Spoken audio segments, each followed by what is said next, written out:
Bonjour à toutes, bonjour à tous. On est aujourd'hui le vendredi 23 mai. Et c'est quoi ça? Ah pardon. Un téléchargement qui s'est fini. On est aujourd'hui le vendredi 23 mai. Et donc je vous disais qu'on va étudier, on va analyser une nouvelle fable de La Fontaine. J'adore les fables de La Fontaine. Ça fait intervenir beaucoup d'animaux. Il y a souvent une morale, et donc c'est très intéressant. Aujourd'hui, on va étudier une fable qui s'appelle La poule aux œufs d'or. Alors, comme d'habitude, je vais vous lire la fable doucement, en entier, puis je vais vous expliquer ligne par ligne, vers par vers. Donc, ligne 1, c'est la première phrase, la première ligne, que je vais vous expliquer, ligne 2, etc., etc. Si vous voulez bien comprendre la fable, et vous pouvez la lire en même temps, vous pouvez la retrouver sur Internet. Vous tapez tout simplement « La poule aux œufs d'or ». Fable de La Fontaine, ou même sans fable de La Fontaine, si vous ne tapez que La poule aux œufs d'or, vous allez trouver. Donc comme ça, vous aurez le texte, et vous pouvez essayer de lire, essayer de prononcer les mots en même temps que moi. Et à la fin, je vous dirai, je vous réciterai une version plus simplifiée de la fable, une version que j'ai créée, que vous qui apprenez le français, pouvez comprendre. Allez, je vais lire la fable doucement, et après je vous explique. Elle n'est pas très longue, il y a uniquement 12 lignes. Allez, c'est parti. La poule aux œufs d'or par Jean de La Fontaine. L'avarice perd tout en voulant tout gagner. Je ne veux, pour le témoigner, que celui dont la poule, à ce que dit la fable, pondait tous les jours un œuf d'or. Il crut que dans son corps elle avait un trésor.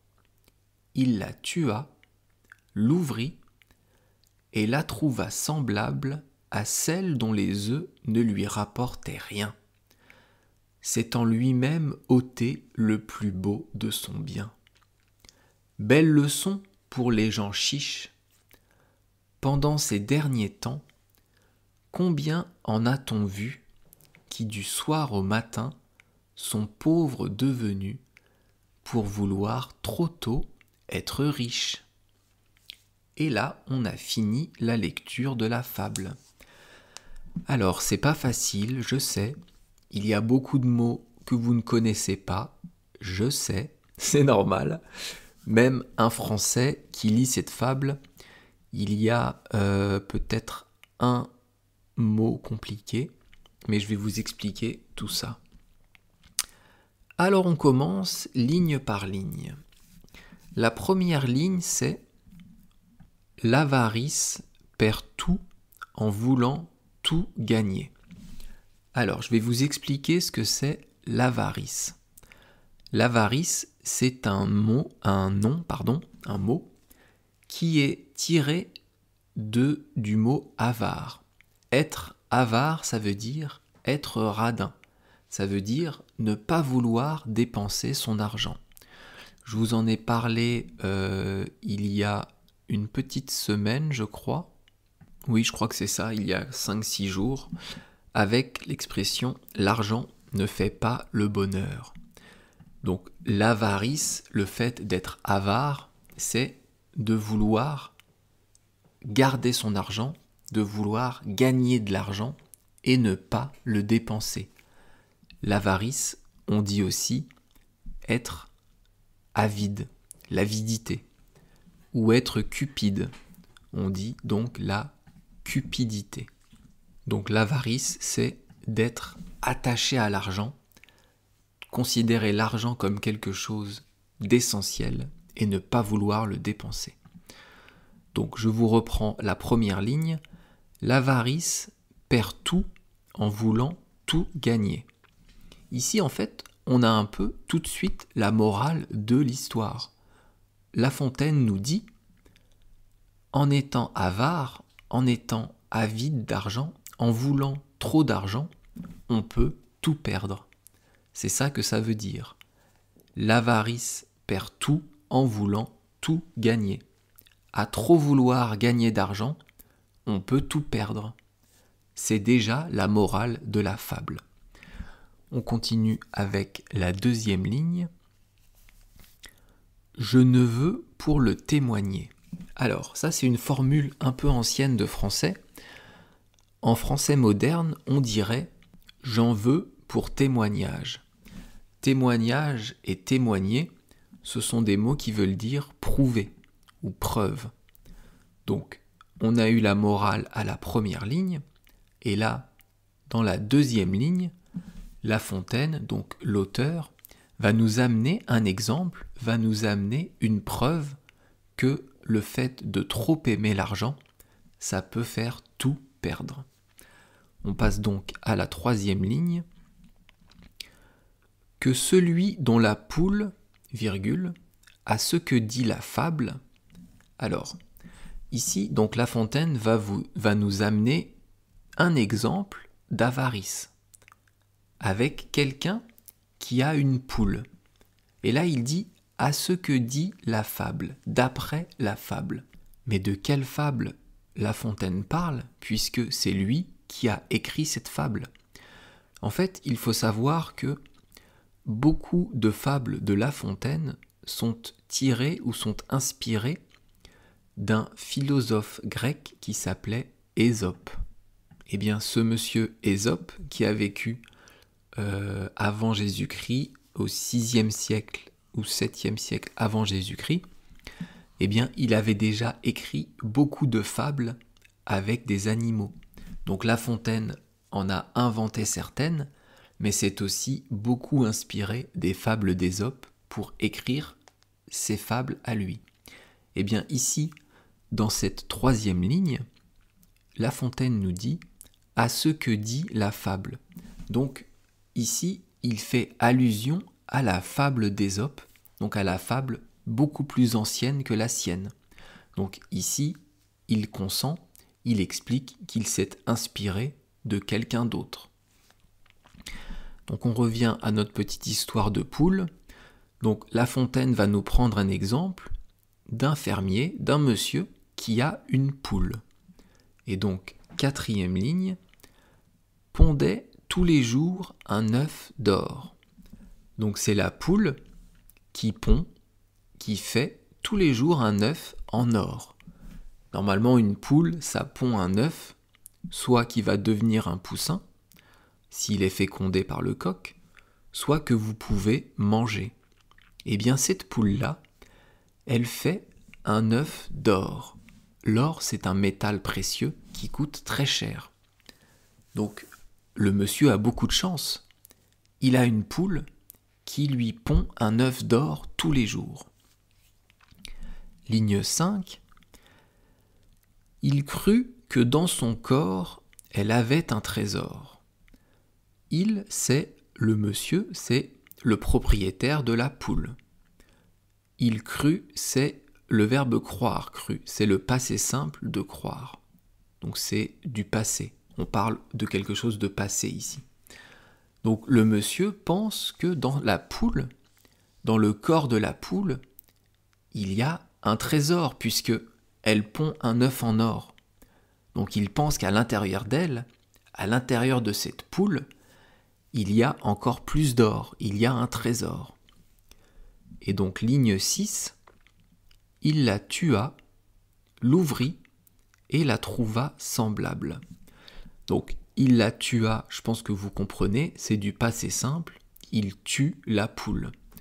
L'ouvrit, c'est aussi un passé simple du verbe ouvrir, ça veut dire que il va couper la poule en deux pour voir l'intérieur. Il va ouvrir le corps, ouvrir les entrailles de la poule. Et à la fin de la ligne, c'est « et la trouva semblable ». Semblable, ça veut dire la même. En fait, cette poule qui pondait un œuf d'or tous les jours, à l'intérieur d'elle, c'était une poule comme les autres. Elle n'était pas différente des autres poules. Et donc, ligne 7, à celle dont les œufs ne lui rapportaient rien. Alors ici, il faut lire en fait la ligne 6 et la ligne 7 en même temps. Je vous dis les deux phrases. Il la tua, l'ouvrit, et la trouva semblable à celle dont les œufs ne lui rapportaient rien. Donc, il tue la poule, il l'ouvre, et c'est la même poule que les autres poules qui font des œufs normaux. Les œufs ne lui rapportaient rien. Rapporter, ici, ça veut dire gagner de l'argent. Il vend un œuf, il va gagner quelque chose, mais rien du tout, très peu comparé à un œuf en or. Et donc, on continue, ligne 8. S'étant lui-même ôté le plus beau de son bien. Alors, ici, il faut que je vous explique, lui-même, c'est soi-même. C'est qu'il a fait quelque chose tout seul. Il a tué la poule, et en tuant la poule, il s'est enlevé une fortune. Il s'est ôté une poule qui pondait un œuf en or tous les jours. Donc, il s'est sacrifié, non pas sacrifié, il s'est, comment on dit, il s'est... Oh merde. Je trouve même plus mes mots en français. Oh zut. Bon, ça va revenir. En fait, il s'est enlevé la possibilité d'avoir un œuf d'or tous les jours. Je vous relis la ligne. S'étant lui-même ôté le plus beau de son bien. De son bien, c'est la poule, et ôter, ça veut dire enlever. Il s'est enlevé son bien, cette poule qui était précieuse. Donc là, on a fini l'histoire de la poule. Et maintenant, les 4 lignes suivantes, donc les 4 dernières lignes, c'est une précision sur la morale du début. Ce sont 4 lignes qui vont une nouvelle fois nous dire que de trop être attiré par l'argent, c'est une mauvaise chose. Ligne 9. Belle leçon pour les gens chiches. Alors ce mot chiche, on ne l'utilise plus. Il veut dire être trop attiré par l'argent. Et une leçon, belle leçon, ça veut dire que c'est quelque chose qui vous fait apprendre. Quand vous tirez une leçon de quelque chose, vous allez apprendre de cette chose. Vous allez en tirer une expérience. Ça va vous servir. Donc, ce monsieur qui a tué sa poule qui pondait un œuf d'or, eh bien, ça va lui servir de leçon. Ça va lui apprendre que ce n'est pas bon d'être trop attiré par l'argent. Ligne 10.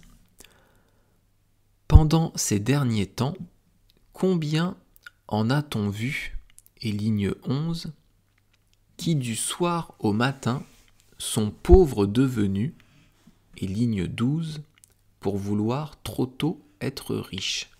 Alors ici, je vous ai lu les 3 lignes ensemble parce que c'est la même question, c'est la même phrase. Je vous lis la phrase en entier. Pendant ces derniers temps, combien en a-t-on vu qui du soir au matin sont pauvres devenus, pour vouloir trop tôt être riches. Donc ici, La Fontaine nous dit, il y a beaucoup de personnes qui ont tout perdu, qui sont devenues pauvres, parce qu'elles voulaient être riches trop rapidement, car ils ont voulu être trop riches. Donc ça illustre vraiment l'histoire de cette poule et de ce monsieur. Au lieu d'avoir un œuf d'or tous les jours et de s'en contenter, au lieu d'être content de cet œuf d'or, eh bien il a tué sa poule, il l'a ouvert en deux, parce qu'il pensait que la poule avait dans son ventre un trésor. Évidemment, ce n'était pas le cas. Et avec ça, on a fini toutes les lignes, je vous ai expliqué toutes les lignes de la fable. Donc maintenant, je vais vous la lire en entier, à vitesse normale, comme si je la lisais à un français. Et après, je vous lirai doucement la version que j'ai créée, et la version plus simple de la fable, que vous puissiez mieux la comprendre maintenant que je vous ai expliqué cette fable. Allez, je relis une autre fois. La poule aux œufs d'or, par Jean de La Fontaine. L'avarice perd tout en voulant tout gagner. Je ne veux pour le témoigner que celui dont la poule, à ce que dit la fable, pondait tous les jours un œuf d'or. Il crut que dans son corps elle avait un trésor. Il la tua, l'ouvrit, et la trouva semblable à celle dont les œufs ne lui rapportaient rien, s'étant lui-même ôté le plus beau de son bien. Belle leçon pour les gens chiches. Pendant ces derniers temps, combien en a-t-on vu qui du soir au matin sont pauvres devenus pour vouloir trop tôt être riches. Ça, c'était donc la fable lue à vitesse normale, comme si je la lisais à un français. Et maintenant, je vais vous lire ma version de la fable.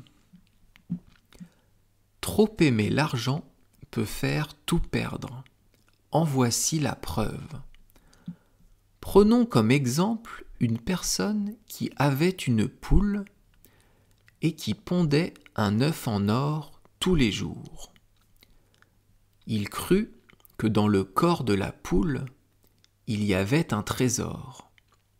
Il la tua, chercha dans son corps, mais la poule était comme les autres.